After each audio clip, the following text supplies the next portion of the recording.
Winning Punjab ਦੇ ਵਿਸ਼ੇਸ਼ programme ਸਵੇਰ ਸਾਂਝ ਲੈ ਕੇ ਮੈਂ ਦਰਸ਼ਕਾਂ ਦੇ ਰੂਬਰੂ ਹਾਂ। ਅੱਜ ਅਸੀਂ ਗੱਲ ਕਰਾਂਗੇ ਬੀਤੇ ਦਿਨ ਕਾਂਗਰਸ ਪਾਰਟੀ ਵੱਲੋਂ ਆਪਣੇ ਚਹੇਤਿਆਂ ਨੂੰ ਦਿੱਤੇ ਕੁਝ ਅਹੁਦਿਆਂ ਦੀ। ਗੱਲ ਕਰਾਂਗੇ ਸ਼੍ਰੋਮਣੀ ਅਕਾਲੀ ਦਲ ਵੱਲੋਂ ਨਵੇਂ ਐਲਾਨੇ ਉਮੀਦਵਾਰਾਂ ਦੀ ਤੇ ਗੱਲ ਕਰਾਂਗੇ ਸੁਨੀਲ ਜਾਖੜ ਦੇ ਟਵੀਟਾਂ ਦੀ। ਬੀਤੇ ਦਿਨ ਬਹੁਤ ਮਹੱਤਵਪੂਰਨ ਘਟਨਾਵਾਂ ਹੋਈਆਂ ਸਰਕਾਰ ਵਿੱਚ, ਜਿਸ ਨੇ ਸਰਕਾਰ ਦੀ ਕਾਰਜਕਾਰੀ ਉੱਤੇ ਪ੍ਰਸ਼ਨ ਚਿੰਨ੍ਹ ਲਗਾ ਦਿੱਤਾ ਹੈ। ਸਭ ਤੋਂ ਵੱਡਾ ਪ੍ਰਸ਼ਨ ਇਹ ਹੈ ਕਿ ਕੀ ਸਰਕਾਰ 2017 ਵਿੱਚ ਜੋ ਘਰ ਰੁਜ਼ਗਾਰ ਦੇ ਨਾਅਰੇ ਨੂੰ ਲੈ ਕੇ ਆਈ ਸੀ, ਕੀ ਇਹ ਰੁਜ਼ਗਾਰ ਕੇਵਲ ਔਰ ਕੇਵਲ ਆਪਣੇ ਵਾਸਤੇ ਹੀ ਰਹਿ ਗਏ ਹਨ? ਚਾਹੇ ਉਹ ਕੈਪਟਨ ਸਰਕਾਰ ਹੋਵੇ, ਚਾਹੇ ਚਰਨਜੀਤ ਸਿੰਘ ਚੰਨੀ ਦੀ ਸਰਕਾਰ, ਰੁਖ ਢੰਗ ਸਾਰਿਆਂ ਦੇ ਇੱਕ ਸਮਾਨ ਹਨ ਤੇ ਘੱਟ ਤੋਂ ਘੱਟ ਇਹਨਾਂ ਮੰਤਰੀਆਂ, ਇਹਨਾਂ ਵਿਧਾਇਕਾਂ ਤੇ ਘੱਟੋ ਘੱਟ ਮੁੱਖ ਮੰਤਰੀ ਨੂੰ ਵੀ ਆਪਣੇ ਇਹਨਾਂ ਕਾਰਨਾਮਿਆਂ ਉੱਤੇ ਸ਼ਰਮ ਕਰਨੀ ਚਾਹੀਦੀ ਹੈ। ਸ਼ਰਮ ਤੋਂ ਵੱਧ ਹੋਰ ਕੁਝ ਨਹੀਂ। ਜਿੱਥੇ ਇੱਕ ਪਾਸੇ ਬੇਰੁਜ਼ਗਾਰ ਟੈਂਕੀਆਂ ਤੇ ਚੜ੍ਹੇ ਹਨ, ਸੜਕਾਂ ਤੇ ਧਰਨੇ ਦੇ ਰਹੇ ਹਨ, ਕੱਚੇ ਮੁਲਾਜ਼ਮ ਸੜਕਾਂ ਤੇ ਰੁਲਦੇ ਪਏ ਹਨ, 36,000 ਮੁਲਾਜ਼ਮ ਜਿਸ ਨੂੰ ਸਰਕਾਰ ਪੱਕਿਆਂ ਕਰਨ ਦਾ ਦਾਅਵਾ ਕਰ ਰਹੀ ਹੈ, ਪਤਾ ਨਹੀਂ ਉਹ ਨੋਟੀਫਿਕੇਸ਼ਨ ਕਿੱਥੇ ਹੈ। ਪਰ ਸਰਕਾਰ ਆਪਣੇ ਚਹੇਤਿਆਂ ਨੂੰ ਤੇ ਆਪਣੇ ਵਿਧਾਇਕਾਂ ਨੂੰ ਅਹੁਦੇ ਵੰਡਣ ਦੇ ਮੂਡ ਵਿੱਚ ਲੱਗੀ ਹੋਈ ਹੈ। ਸੋ ਕਿਸੇ ਵੀ ਸਰਕਾਰ ਵਾਸਤੇ ਇਸ ਤੋਂ ਵੱਡੀ ਸ਼ਰਮ ਦੀ ਗੱਲ ਕੀ ਹੋ ਸਕਦੀ ਹੈ ਕਿ ਜਿੱਥੇ ਹੱਕ ਮੰਗਦੇ ਲੋਕਾਂ ਨੂੰ ਪੁਲਿਸ ਦੀਆਂ ਡਾਂਗਾਂ ਦਾ ਸ਼ਿਕਾਰ ਹੋਣਾ ਪਏ, ਪਰ ਉਸ ਦੇ ਵਿਧਾਇਕਾਂ ਦੇ ਰਿਸ਼ਤੇਦਾਰਾਂ ਨੂੰ ਉੱਚੇ ਉੱਚੇ ਅਹੁਦੇ, ਮਲਾਈਦਾਰ ਅਹੁਦੇ ਮਿਲਣ। ਗੱਲ ਕਰਾਂਗੇ ਬੀਤੇ ਦਿਨ ਜਿਸ ਤਰੀਕੇ ਨਾਲ ਚਰਨਜੀਤ ਸਿੰਘ ਚੰਨੀ ਹੋਣਾ ਨੇ ਆਪਣੇ ਦੋ ਵਿਧਾਇਕ ਮਦਨ ਲਾਲ ਜਲਾਲਪੁਰ ਤੇ ਦੂਸਰੇ ਅਮਰੀਕ ਸਿੰਘ ਢਿੱਲੋਂ ਨੂੰ ਸਰਕਾਰੀ ਕੋਟੇ ਵਿੱਚੋਂ ਉਹਨਾਂ ਦੇ ਰਿਸ਼ਤੇਦਾਰਾਂ ਨੂੰ ਅਹੁਦੇ ਦੇ ਕੇ ਨਵਾਜਿਆ ਹੈ। ਇਸ ਨਾਲ ਲੋਕਤੰਤਰੀ ਪ੍ਰਣਾਲੀ ਤੇ ਸਰਕਾਰ ਦੇ ਦਾਅਵਿਆਂ ਉੱਤੇ ਪ੍ਰਸ਼ਨ ਚਿੰਨ੍ਹ ਲੱਗ ਜਾਂਦਾ ਹੈ। ਜ਼ਿਕਰਯੋਗ ਹੈ ਚੰਨੀ ਸਰਕਾਰ ਵੱਲੋਂ ਬੀਤੇ ਦਿਨ ਮਦਨ ਲਾਲ ਜਲਾਲਪੁਰ ਦੇ ਬੇਟੇ ਗਗਨਦੀਪ ਜਲਾਲਪੁਰ ਨੂੰ ਡਾਇਰੈਕਟਰ ਤੇ ਅਮਰੀਕ ਸਿੰਘ ਢਿੱਲੋਂ ਦੇ ਪੋਤਰੇ ਨੂੰ ਵੀ ਡਾਇਰੈਕਟਰ ਜਿਹੜਾ ਲਾਇਆ ਗਿਆ ਹੈ। ਇਹ ਉਸੇ ਤਰ੍ਹਾਂ ਹੀ ਦੋ ਅਹੁਦੇ ਦਿੱਤੇ ਗਏ ਹਨ ਜਿਸ ਤਰੀਕੇ ਨਾਲ ਬੀਤੇ ਦਿਨ ਫਤਿਹਜੰਗ ਸਿੰਘ ਬਾਜਵਾ ਦੇ ਬੇਟੇ ਅਰਜਨ ਸਿੰਘ ਬਾਜਵਾ ਨੂੰ ਇੰਸਪੈਕਟਰ ਦਾ ਅਹੁਦਾ ਦੇਣਾ ਸੀ, ਦੂਜੇ ਪਾਸੇ ਰਕੇਸ਼ ਪਾਂਡੇ ਦੇ ਪੋਤਰੇ ਨੂੰ ਨਾਇਬ ਤਹਿਸੀਲਦਾਰ ਦਾ। ਸ਼ਾਇਦ ਉਸ ਵਕਤ ਰੌਲਾ ਪਿਆ, ਫਤਿਹਜੰਗ ਸਿੰਘ ਹੋਣਾ ਨੇ ਉਹ ਅਹੁਦਾ ਨਹੀਂ ਲਿਆ, ਪਰ ਸਰਕਾਰ ਦੀ ਇਹ ਨੀਤੀ ਉਸੇ ਤਰ੍ਹਾਂ ਬੇਰੋਕ ਜਾਰੀ ਹੈ। ਉਹ ਚੰਨੀ ਸਰਕਾਰ ਜਿਹੜੀ ਲੋਕ ਵਾਅਦਿਆਂ, ਲੋਕ ਮੁੱਦਿਆਂ ਨੂੰ ਲੈ ਕੇ ਹੋਂਦ ਵਿੱਚ ਆਈ, ਜਿਸ ਨੇ ਕਿਹਾ ਕਿ ਅਸੀਂ ਘਰ ਘਰ ਰੁਜ਼ਗਾਰ ਦੇਵਾਂਗੇ, ਅਸੀਂ ਸਧਾਰਨ ਵਿਅਕਤੀ ਹਾਂ, ਪਰ ਇਹ ਸਧਾਰਨ ਸ਼ਾਇਦ ਉੱਥੋਂ ਤੱਕ ਹੀ ਸੀਮਿਤ ਹੈ ਜਿੱਥੋਂ ਤੱਕ ਇਹਨਾਂ ਦੇ ਆਪਣਿਆਂ ਦੇ ਇੰਟਰਸਟ ਪਲਦੇ ਹਨ।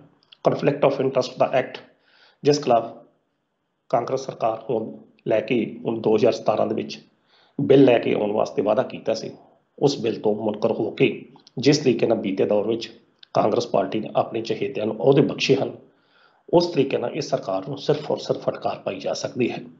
ਇਸ ਸਮੇਂ ਅਗਰ ਵੇਖਿਆ ਜਾਵੇ ਤਾਂ ਜਿੱਥੇ ਸੁਖਜਿੰਦਰ ਸਿੰਘ ਰੰਧਾਵਾ ਦਾ ਜਵਾਈ ਐਡਵੋਕੇਟ ਜਨਰਲ ਦੇ ਦਫ਼ਤਰ ਵਿੱਚ ਕੰਮ ਕਰ ਰਿਹਾ, ਜਿੱਥੇ ਡਾਕਟਰ ਰਾਜ ਕੁਮਾਰ ਵੇਗੜਾ ਦਾ ਭਤੀਜਾ ਪੰਜਾਬ ਅਨੁਸੂਚਿਤ ਜਾਤੀ ਦਾ ਵਾਈਸ ਚੇਅਰਮੈਨ ਜਾਂ ਚੇਅਰਮੈਨ ਲਗਾ ਦਿੱਤਾ ਗਿਆ, ਉਸੇ ਤਰੀਕੇ ਦੇ ਨਾਲ ਹੁਣ ਇਹ ਜੇ ਦੋ ਅਹੁਦੇ ਜਿਹੜੇ ਦਿੱਤੇ ਗਏ ਨੇ, ਇਹ ਕਿਸ ਆਧਾਰ ਤੇ ਦਿੱਤੇ ਗਏ ਨੇ? ਪੰਜਾਬ ਦੇ ਲੋਕ, ਪੰਜਾਬ ਦਾ ਨੌਜਵਾਨ ਤਬਕਾ, ਪੰਜਾਬ ਦੇ ਬੇਰੁਜ਼ਗਾਰ ਸਰਕਾਰ ਨੂੰ ਪੁੱਛਦੇ ਹਨ ਤੇ ਇਹ ਪ੍ਰਸ਼ਨਾਂ ਦਾ ਉੱਤਰ ਦੇਣਾ ਚੰਨੀ ਸਰਕਾਰ ਦੀ ਜ਼ਿੰਮੇਵਾਰੀ ਹੈ ਕਿ ਕਦੋਂ ਤੱਕ ਇਹ ਲੋਕ ਆਪਣਿਆਂ ਦੇ ਘਰ ਭਰਦੇ ਰਹਿਣਗੇ ਤੇ ਦੂਜੇ ਪਾਸੇ ਕਦੋਂ ਤੱਕ ਲੋਕ ਸੜਕਾਂ ਤੇ ਰੁਲਦੇ ਰਹਿਣਗੇ, ਕਦੋਂ ਤੱਕ ਲੋਕ ਬੇਰੁਜ਼ਗਾਰ ਹੋ ਕੇ ਵਿਦੇਸ਼ਾਂ ਵਿੱਚ ਜਾਂਦੇ ਫਿਰਨਗੇ, ਵਿਦੇਸ਼ਾਂ ਦੇ ਰਾਹ ਭਾਲਦੇ ਰਹਿਣਗੇ, ਕਦੋਂ ਤੱਕ ਪ੍ਰਵਾਸ ਦੀ ਜ਼ਿੰਦਗੀ ਲੋਕ ਭੋਗਣ ਵਾਸਤੇ ਮਜਬੂਰ ਹੋਣਗੇ। ਪਰ ਦੂਜੇ ਪਾਸੇ ਇਹਨਾਂ ਲੋਕਾਂ ਨੂੰ ਕੋਈ ਵੀ ਪੁੱਛਣ ਵਾਲਾ ਨਹੀਂ। ਕਿਸੇ ਨੂੰ ਤਰਸ ਦੇ ਆਧਾਰ ਤੇ, ਕਿਸੇ ਨੂੰ ਪਹਿਲ ਦੇ ਆਧਾਰ ਤੇ। ਜ਼ਿਕਰਯੋਗ ਹੈ ਕਾਂਗੜ ਤੇ ਜਵਾਈ ਨੂੰ ਵੀ 20 ਸਾਲਾਂ ਬਾਅਦ ਐਕਸਾਈਜ਼ ਇੰਸਪੈਕਟਰ ਦੀ ਨੌਕਰੀ ਦਿੱਤੀ ਗਈ। ਵਾਵੋ ਵਾਲਾ ਉੱਠਿਆ ਪਰ ਉਸਦੇ ਹੁਕਮ ਜਿਹੜੇ ਵਾਪਸ ਨਹੀਂ ਲਏ ਗਏ। ਹੁਣ ਵੀ ਮਦਨ ਲਾਲ ਜਲਾਲਪੁਰ, ਇਹ ਉਹੀ ਜਲਾਲਪੁਰ ਹੈ ਜਿਸ ਨੇ ਬੀਤੇ ਦਿਨ ਪਟਿਆਲਾ ਵਿਖੇ ਪੰਜਾਬੀ ਯੂਨੀਵਰਸਿਟੀ ਦਾ ਵਾਈਸ ਚਾਂਸਲਰ ਪ੍ਰੋਫੈਸਰ ਅਰਵਿੰਦ ਉੱਤੇ RSS ਤੇ ਹੋਰ ਕੱਪੜਿਆਂ ਦਾ ਦੋਸ਼ ਲਾਇਆ ਸੀ। ਇਹ ਉਹ ਮਦਨ ਲਾਲ ਜਲਾਲਪੁਰ ਹੈ ਜਿਸ ਉੱਤੇ ਰੇਤ ਮਾਈਨਿੰਗ ਦੇ ਮੁੱਦੇ ਦੀ ਔਰ ਸ਼ਰਾਬ ਦੇ ਮੁੱਦੇ ਦੇ ਵੀ ਕਾਫੀ ਮਾਮਲੇ ਚਰਚਾ ਵਿੱਚ ਹਨ।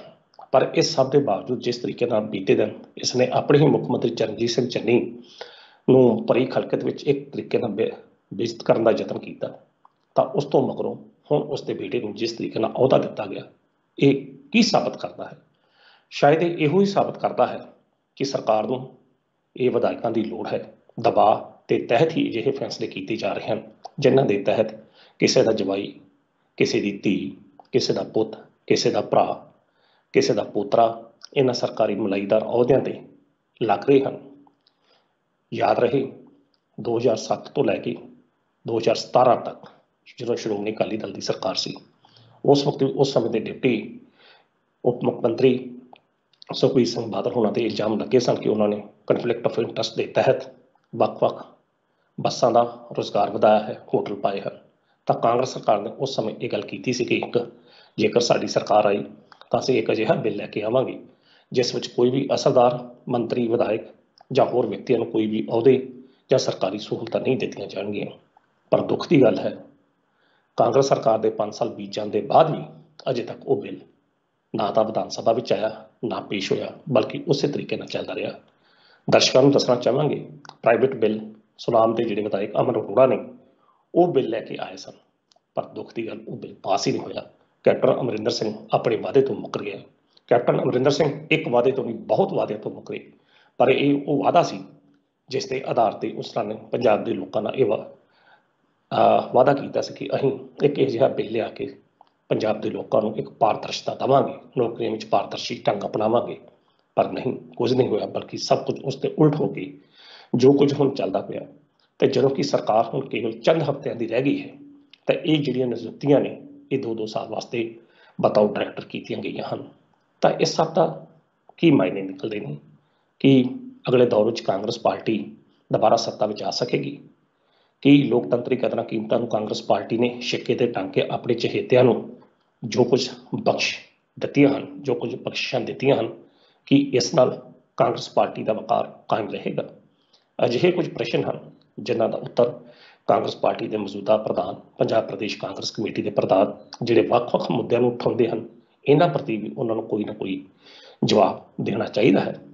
ਲੋਕ ਉਹਨਾਂ ਦੇ ਜਵਾਬ ਦੀ ਉਡੀਕ ਵਿੱਚ ਹਨ, ਕਿਉਂਕਿ ਇੱਕ ਪਾਸੇ ਟੈਂਕੀਆਂ ਤੇ ਚੜੇ ਉਹ ਲੋਕ ਹਨ ਜਿਹੜੇ ਪੜ੍ਹੇ ਲਿਖੇ ਹਨ, ਜਿਨ੍ਹਾਂ ਨੇ ਟੈਸਟ ਪਾਸ ਕੀਤੇ ਹਨ, ਪਰ ਨੌਕਰੀਆਂ ਉਹਨਾਂ ਦੇ ਹੱਥ ਵਿੱਚ ਨਹੀਂ ਪਹੁੰਚੀਆਂ, ਜਦੋਂ ਕਿ ਦੂਜੇ ਪਾਸੇ ਇਹ ਉਹ ਲੋਕ ਨੇ ਕੇਵਲ ਔਰ ਕੇਵਲ ਸਿਰਫ ਇਸ ਆਧਾਰ ਤੇ ਕਿ ਉਹਨਾਂ ਦਾ ਚਾਚਾ, ਤਾਇਆ, ਭੂਆ, ਫੁੱਫੜ ਕੁਝ ਵੀ ਜਾਂ ਤਾਂ ਵਿਧਾਇਕ ਹੈ ਜਾਂ ਸਰਕਾਰੀ ਦਰਬਾਰੇ ਉਸ ਦੀ ਪਹੁੰਚ ਹੈ।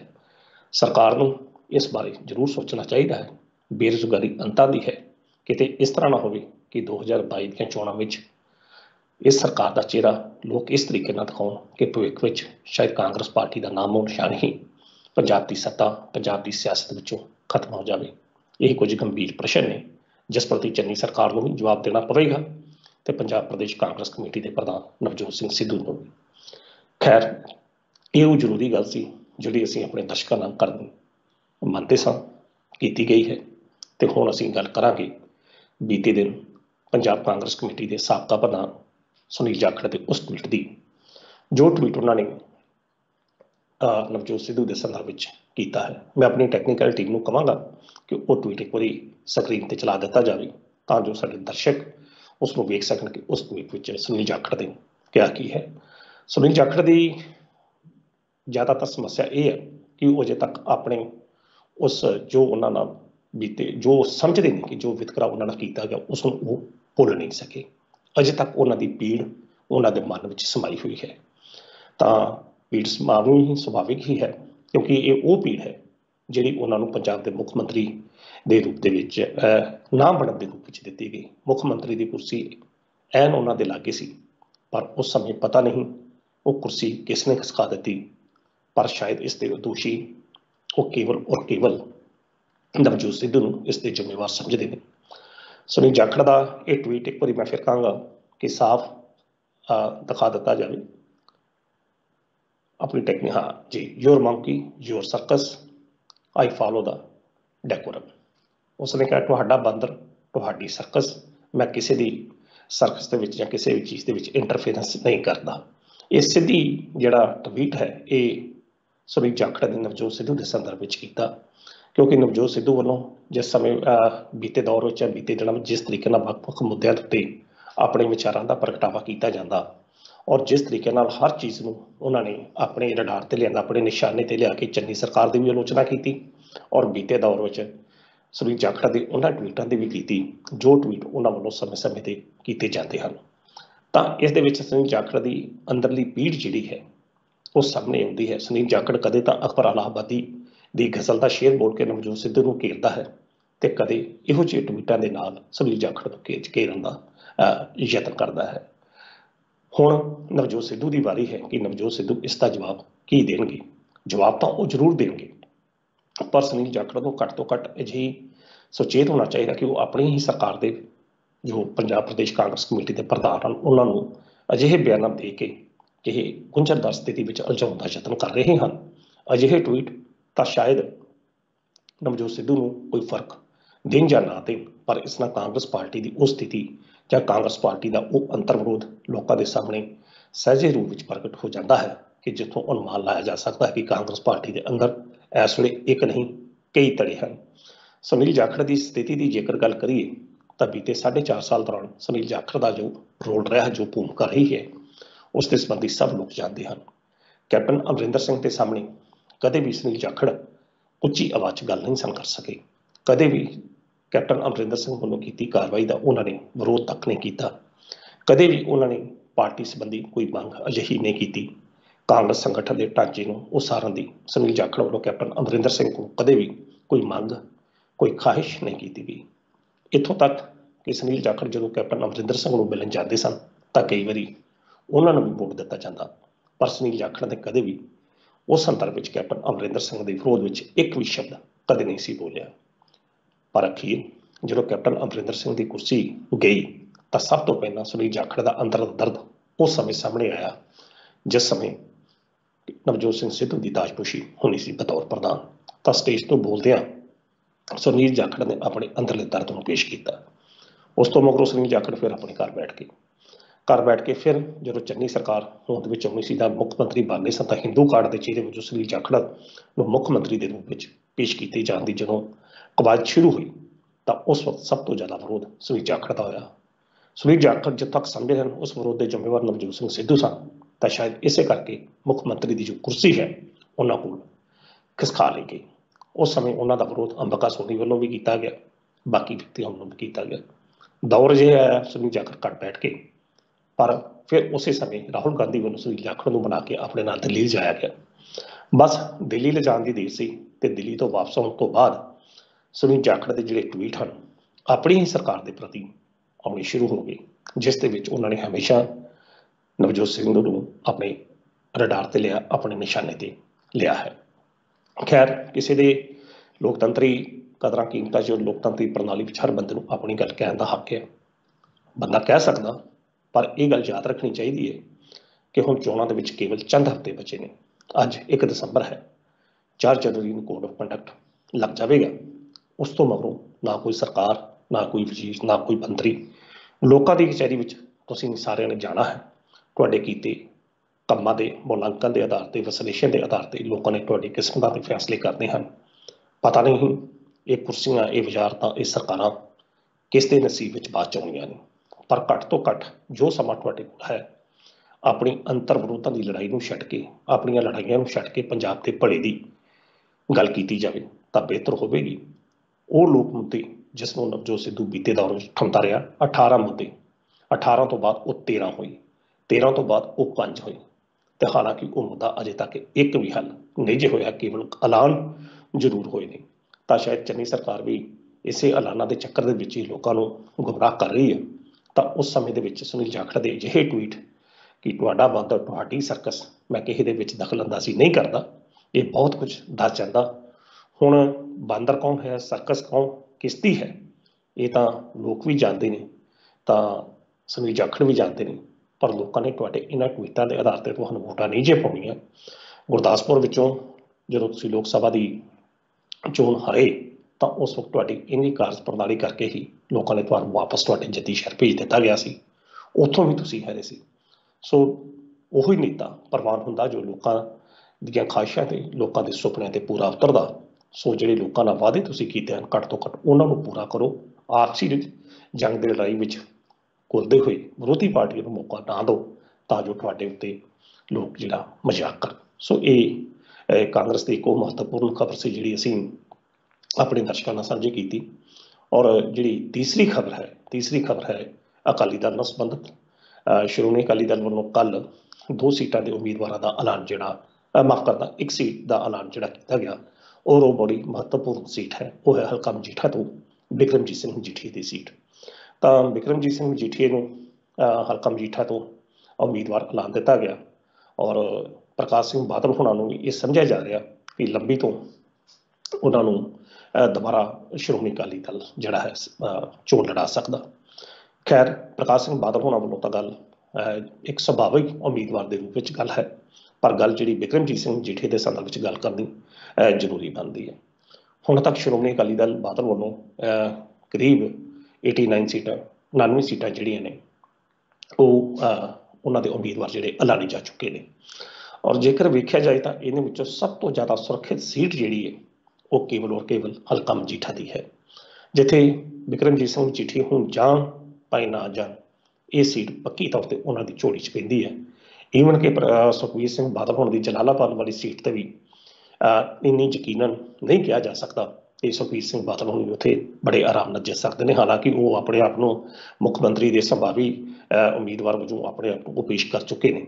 ਪਰ ਸ਼੍ਰੋਮਣੀ ਅਕਾਲੀ ਦਲ ਦੇ ਜੇਕਰ ਮੌਜੂਦਾ ਇਤਿਹਾਸ ਦੀ ਗੱਲ ਕਰੀਏ ਤਾਂ ਕੇਵਲ ਔਰ ਕੇਵਲ ਹਲਕਾ ਮਜੀਠਾ ਦੀ ਹੀ ਜਿਹੀ ਸੀਟ ਆ ਜਿੱਥੇ ਬਿਨਾਂ ਵਿਰੋਧ ਅੱਜ ਦੀ ਤਰੀਕ ਦੇ ਵਿੱਚ ਵੀ ਬਿਕਰਮਜੀਤ ਸਿੰਘ ਮਜੀਠੀਆ ਹੁਣ ਜਿੱਤਦੇ ਨਜ਼ਰ ਆਉਂਦੇ ਨੇ ਔਰ ਜਿੱਤਣਗੇ ਜ਼ਰੂਰ। ਔਰ ਸ਼ਾਇਦ ਇਸੇ ਕਰਕੇ ਹੀ ਉਹਨਾਂ ਦੀ ਉਮੀਦਵਾਰੀ ਦਾ ਐਲਾਨ ਸਭ ਤੋਂ ਅਖੀਰ ਵਿੱਚ ਕੀਤਾ ਗਿਆ ਹੈ। ਜਿਸ ਤਰੀਕੇ ਨਾਲ ਸ਼੍ਰੋਮਣੀ ਅਕਾਲੀ ਦਲ ਦੀ ਸਥਿਤੀ ਹੈ ਪੰਜਾਬ ਦੇ ਵਿੱਚ, ਬੇਅਦਬੀ ਦੀ ਕਾਂਡ, ਡਰੱਗ ਦਾ ਮਸਲਾ, ਰੇਤ ਮਾਈਨਿੰਗ ਦਾ ਮੁੱਦਾ, ਕੁਝ ਅਜਿਹੇ ਬਹਿਬਲ ਕਲਾਂ ਕੋਟਕਪੂਰਾ ਕੁੜੀਕਾਂਡ ਦੇ ਮੁੱਦੇ, ਕੁਝ ਅਜਿਹੇ ਮੁੱਦੇ ਨੇ ਜਿਹੜੇ ਪੰਜਾਬ ਦੇ ਲੋਕਾਂ ਦੀ ਮਾਨਸਿਕਤਾ ਨਾਲ ਜੁੜੇ ਹੋਏ ਨੇ ਤੇ ਲੋਕ ਇਸ ਸਭ ਵਾਸਤੇ ਕੇਵਲ ਔਰ ਕੇਵਲ ਸ਼੍ਰੋਮਣੀ ਅਕਾਲੀ ਦਲ ਨੂੰ ਇਸ ਦਾ ਜ਼ਿੰਮੇਵਾਰ ਸਮਝਦੇ ਨੇ। ਜਿਸ ਤਰੀਕੇ ਨਾਲ ਸੁਖਬੀਰ ਸਿੰਘ ਬਾਦਲ ਹੋਣਾ ਨੇ ਉਮੀਦਵਾਰਾਂ ਨੂੰ ਐਲਾਨ ਵਿੱਚ ਤੇਜ਼ੀ ਫੜੀ ਹੈ, ਹੋਰ ਕਿਸੇ ਵੀ ਪਾਰਟੀ ਨੇ ਨਹੀਂ ਫੜੀ। ਬੇਸ਼ੱਕ ਥਾਂ ਥਾਂ ਤੇ ਸੁਖਬੀਰ ਸਿੰਘ ਬਾਦਲ ਹੋਣਾ ਦਾ ਵਿਰੋਧ ਹੁੰਦਾ ਰਿਹਾ, ਪਰ ਉਹਨਾਂ ਨੇ ਉਸੇ ਆਪਣੀ ਰਫਤਾਰ ਨਾਲ ਆਪਣੇ ਉਮੀਦਵਾਰਾਂ ਦਾ ਜਿਹੜਾ ਐਲਾਨ ਉਹ ਕਰਦੇ ਗਏ। ਤਾਂ ਹੁਣ ਜਦੋਂ ਕਿ ਬਿਕਰਮਜੀਤ ਸਿੰਘ ਮਜੀਠੀਆ ਹੋਣਾ ਨੂੰ ਉਮੀਦਵਾਰ ਐਲਾਨ ਦਿੱਤਾ ਗਿਆ, ਸਾਰੇ ਪੰਜਾਬ ਦੇ ਵਿੱਚ ਜਿਹੜੀ ਚੋਣ ਮੁਹਿੰਮ ਹੈ ਉਹ ਮਜੀਠੀਆ ਸਾਹਿਬ ਦੇ ਹੱਥ ਹੋਵੇਗੀ। ਬਿਕਰਮਜੀਤ ਮਜੀਠੀਆ ਇੱਕ ਅਜਿਹੀ ਸ਼ਖਸੀਅਤ ਹੈ ਕਿ ਜਿਸ ਇਲਾਕੇ ਵਿੱਚ ਵੀ ਜੇ ਚੋਣ ਪ੍ਰਚਾਰ ਕਰ ਜਾਂਦੇ ਨੇ ਆਪਣਾ ਪ੍ਰਭਾਵ ਜ਼ਰੂਰ ਛੱਡਦੇ ਨੇ। ਮਾਝੇ ਦੇ ਖੇਤਰ ਵਿੱਚ ਜਿਹੜੀਆਂ 2 ਸੀਟਾਂ ਸ਼੍ਰੀ ਹਰਿਮੰਦਰਪੁਰ ਔਰ ਕਾਦੀਆਂ ਹਲਕੇ ਤੋਂ ਜਿਹੜੀ ਸੀਟਾਂ ਦਿੱਤੀਆਂ ਗਈਆਂ ਨੇ, ਉਹਨਾਂ ਤੋਂ ਵੀ ਇਹ ਸਾਫ਼ ਸਿੱਧ ਹੋ ਗਿਆ ਕਿ ਬਿਕਰਮਜੀਤ ਸਿੰਘ ਮਜੀਠੀਆ ਦੀ ਸ਼੍ਰੋਮਣੀ ਅਕਾਲੀ ਦਲ ਦੇ ਵਿੱਚ ਕੀ ਵਕਤ ਹੈ, ਕੀ ਆਧਾਰ ਹੈ। ਜੇਕਰ ਸੁਖਬੀਰ ਸਿੰਘ ਬਾਦਲ ਤੋਂ ਬਾਅਦ ਦੂਸਰਾ ਨੇਤਾ ਕੋਈ ਸ਼ਕਤੀਸ਼ਾਲੀ ਅਗਰ ਕਿਹਾ ਜਾਵੇ ਤਾਂ ਸੁਖਬੀਰ ਸਿੰਘ ਬਾਦਲ ਤੋਂ ਵੀ ਵੱਧ ਪਾਵਰਫੁਲ ਨੇਤਾ ਬਿਕਰਮਜੀਤ ਸਿੰਘ ਮਜੀਠੀਆ ਨੇ, ਤਾਂ ਜੇਕਰ ਅਜਿਹੀਆਂ ਸਥਿਤੀਆਂ ਰਹੀਆਂ ਤਾਂ ਸ਼ਾਇਦ ਆਉਂਦਿਆਂ ਦਿਨਾਂ ਵਿੱਚ ਸ਼੍ਰੋਮਣੀ ਅਕਾਲੀ ਦਲ ਦੀ ਜਿਹੜੀ ਤਸਵੀਰ ਹੈ ਉਹ ਵੀ ਸਾਨੂੰ ਬਦਲੀ ਹੋਈ ਮਿਲ ਸਕਦੀ ਹੈ, ਖਾਸ ਤੌਰ ਤੇ ਲੀਡਰਸ਼ਿਪ ਤੋਂ, ਨੇਤਾ ਦੇ ਪੱਖ ਤੋਂ। ਹੋ ਸਕਦਾ ਇਸ ਤਰੀਕੇ ਦੇ ਨਾਲ ਕਿ ਕੱਲ੍ਹ ਨੂੰ ਅਗਰ ਸ਼੍ਰੋਮਣੀ ਅਕਾਲੀ ਦਲ 2022 ਦੀਆਂ ਚੋਣਾਂ ਦੇ ਵਿੱਚ ਇੱਕ ਵਧੀਆ ਪ੍ਰਦਰਸ਼ਨ ਕਰਦੀ ਹੈ ਤਾਂ ਠੀਕ ਹੈ ਕਿ ਮੁੱਖ ਮੰਤਰੀ ਦੇ ਰੂਪ ਦੇ ਵਿੱਚ ਤਾਂ ਸੁਖਬੀਰ ਸਿੰਘ ਬਾਦਲ ਹੀ ਹੋਣਗੇ, ਪਰ ਦੂਜੇ ਪਾਸੇ ਪ੍ਰਧਾਨਗੀ ਪਦ ਜਿਹੜੀ ਹੈ ਉਹ ਮਾਝੇ ਦੇ ਵਿੱਚ ਬਿਕਰਮਜੀਤ ਸਿੰਘ ਮਜੀਠੀਆ ਦੇ ਹੱਥ ਵੀ ਆ ਸਕਦਾ, ਜਿਹੜੀ ਲੋਕਾਂ ਦੇ ਵਿੱਚ ਆਮ ਚਰਚਾ ਹੈ। ਸੋ ਇਹ ਤਾਂ ਆਉਣ ਵਾਲਾ ਵਕਤ ਦੱਸੇਗਾ ਕਿ ਸ਼੍ਰੋਮਣੀ ਅਕਾਲੀ ਦਲ ਦਾ ਊਠ ਜਿਹੜਾ ਕਿਸ ਕਰਵਟ ਬੈਠਦਾ ਹੈ। ਪਰ ਹੁਣ ਤੱਕ ਜਿਹੜੀ ਚਰਚਾ ਸੀ ਉਹ ਇਹੋ ਸੀ ਕਿ ਬਿਕਰਮਜੀਤ ਸਿੰਘ ਮਜੀਠੀਆ ਹੋਣੀ ਨੂੰ ਉਮੀਦਵਾਰ ਜਿਹੜਾ ਮਜੀਠੀਆ ਹਲਕੇ ਤੋਂ ਐਲਾਨ ਦਿੱਤਾ ਗਿਆ। ਤਾਂ ਦੂਜੀ ਗੱਲ ਅਸੀਂ ਕਰ ਰਹੇ ਸਾਂ ਕਿ ਸ਼੍ਰੋਮਣੀ ਅਕਾਲੀ ਦਲ ਪ੍ਰਕਾਸ਼ ਸਿੰਘ ਬਾਦਲ ਹੋਣਾ ਨੂੰ ਚੋਣ ਲੜਾਉਣ ਦੇ ਮੂਡ ਵਿੱਚ ਹੈਗਾ। ਉਮਰ ਦੇ ਇਸ ਮੋੜ ਤੇ ਜਦੋਂ ਬਾਬਾ ਬਾਦਲ ਹੁਣ ਬਜ਼ੁਰਗ ਤਾਂ ਚਲੋ ਰਾਜਨੀਤੀ ਦੇ ਵਿੱਚ ਕੋਈ ਵੀ ਨਹੀਂ ਹੁੰਦਾ, ਪਰ ਜਦੋਂ ਰਾਜਨੀਤੀ ਦੀ ਗੱਲ ਆਉਂਦੀ ਹੈ ਤਾਂ ਬਾਦਲ ਸਾਹਿਬ ਅੱਗੇ ਤੋਂ ਵੀ ਜ਼ਿਆਦਾ ਜਵਾਨ ਨਜ਼ਰ ਆਉਂਦੇ ਨੇ। ਜਿਸ ਤਰ੍ਹਾਂ ਕੈਪਟਨ ਅਮਰਿੰਦਰ ਸਿੰਘ ਹੁਣੀ ਵੀ ਕਹਿੰਦੇ ਨੇ ਕਿ ਅਜੇ ਮੈਂ ਚੋਣ ਲੜਨੀ ਹੈ, ਤਾਂ ਸ਼ਾਇਦ ਇਸੇ ਆਧਾਰ ਤੇ ਕਿ ਬਾਦਲ ਸਾਹਿਬ ਸਰਪ੍ਰਸਤ ਨੇ ਸ਼੍ਰੋਮਣੀ ਅਕਾਲੀ ਦਲ ਦੇ, ਜੋ ਉਹਨਾਂ ਦਾ ਰਾਜਨੀਤਿਕ ਤਜਰਬਾ ਹੈ ਉਸ ਆਧਾਰ ਤੇ ਉਹ ਵਗਦੀਆਂ, ਜਿਸ ਤਰ੍ਹਾਂ ਅਸੀਂ ਕਹਿ ਸਕਦੇ ਕਿ ਵਗਦੀਆਂ ਨਦੀਆਂ ਦਾ ਮੋੜ ਵੀ ਉਹ ਮੁੜ ਸਕਦੇ ਨੇ, ਬਹਾ ਵੀ ਇੱਕ ਨਵੀਂ ਰੰਗਤ ਦੇ ਸਕਦੇ ਨੇ। ਤਾਂ ਸ਼ਾਇਦ ਇਸੇ ਕਰਕੇ ਜਿਹੜੀ ਸ਼੍ਰੋਮਣੀ ਅਕਾਲੀ ਦਲ ਬਾਦਲ ਦੀ ਜਿਹੜੀ ਸਥਿਤੀ ਹੈ ਉਸ ਵਿੱਚ ਕੁਝ ਸੁਧਾਰ ਲਿਆਂਦਾ ਜਾ ਸਕੇ। ਤਾਂ ਹੋ ਸਕਦਾ ਕਿ ਜਿਹੜੀ ਕੋਰ ਕਮੇਟੀ ਸੁਖਬੀਰ ਸਿੰਘ ਬਾਦਲ ਦੀ ਪ੍ਰਧਾਨਗੀ ਵਾਲੀ ਪ੍ਰਕਾਸ਼ ਸਿੰਘ ਬਾਦਲ ਹੋਣਾ ਨੂੰ ਦੁਬਾਰਾ ਇੱਕ ਵਾਰੀ ਲੰਬੀ ਤੋਂ ਜਿਹੜੀ ਚੋਣ ਲੜਾਉਣ, ਤਾਂ ਜੋ ਸ਼੍ਰੋਮਣੀ ਅਕਾਲੀ ਦਲ ਦਾ ਕੁਝ ਪੈਰ ਜਿਹੜੇ ਨੇ ਪੰਜਾਬ ਦੇ ਵਿੱਚ ਦੁਬਾਰਾ ਜਿਹੜੇ ਉਹ ਲੱਗ ਸਕਣ। ਸੋ ਇਹ ਕੁਝ ਮਹੱਤਵਪੂਰਨ ਖਬਰਾਂ ਸਨ ਜਿਨ੍ਹਾਂ ਦੇ ਸੰਬੰਧੀ ਅਸੀਂ ਆਪਣੇ ਦਰਸ਼ਕਾਂ ਨਾਲ ਚਰਚਾ ਕੀਤੀ ਹੈ। ਖੈਰ ਸ਼ਾਮ ਨੂੰ ਆਪਾਂ ਫਿਰ ਇੱਕ ਵਾਰੀ ਦਰਸ਼ਕਾਂ ਦੇ ਰੂਬਰੂ ਹੋਵਾਂਗੇ। ਉਦੋਂ ਤੱਕ ਵੇਖਦੇ ਰਹੋ ਵਿਨਿੰਗ ਪੰਜਾਬ। ਇਜਾਜ਼ਤ ਦਿਓ, ਬਹੁਤ ਬਹੁਤ ਧੰਨਵਾਦ।